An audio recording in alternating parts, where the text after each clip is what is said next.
Kids are back in school now, so this is the perfect time to prioritize you.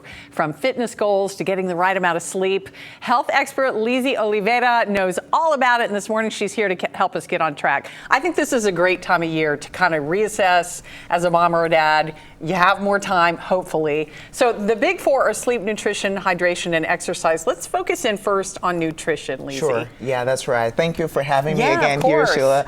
So that's great. So one of the most important things we have to acknowledge, we need to increase our protein intake over time, because as we age, we lose a lot of muscle mass. That's a natural process, especially as women. Things are way harder for us in terms of muscle gain compared to men.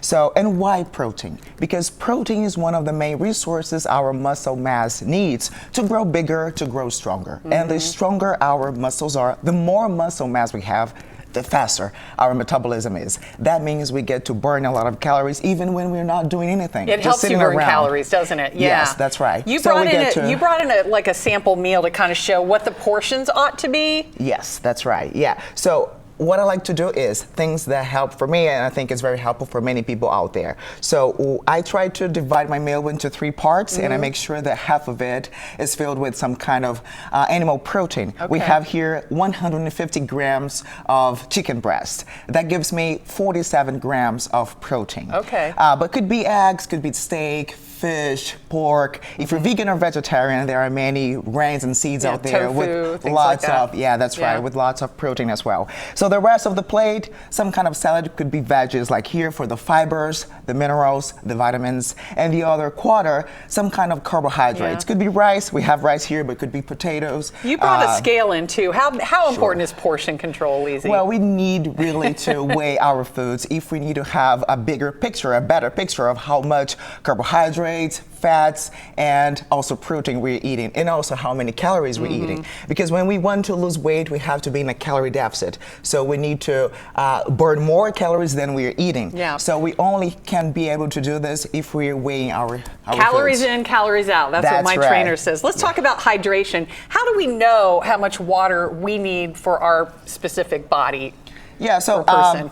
Summertime is still there, right? Temperatures are still very high outside. We need to replace the water that we're losing. That's a natural process, but not only that. When we don't drink enough water, our body kind of retains the remaining water inside of us. And that's why sometimes we feel bloated, we feel sometimes constipated. Nobody wants to go through this. So let's make sure that we drink enough water. And there's a simple math. We just need to get that's the math we have to do. So you know how much water you should drink every single day. You get your body weight in pounds and divided by 2. So you have how much water you have to drink in fluid ounces. For example, I weigh 180 pounds. Divided by 2, 90 ounces. 90 ounces of water. So that's how much I have to drink. 1, 2, 3, 4, roughly 5 bottles of water.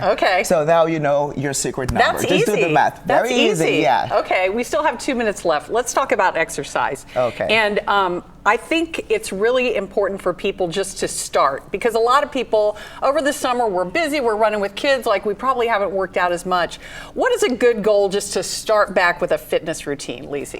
If the gym is like a boring place for you, you can even work out at home, and you can do some body weight exercises. That will give you results within 1 or 2 months. So for example, we can focus on compound exercises because they will target many muscle groups at the same time. You get to burn many calories and work many parts of your part at the same time. What's a compound exercise? They will target many muscle groups. For example, squats. They are the favorite exercises for many bodybuilders and people who love health and fitness.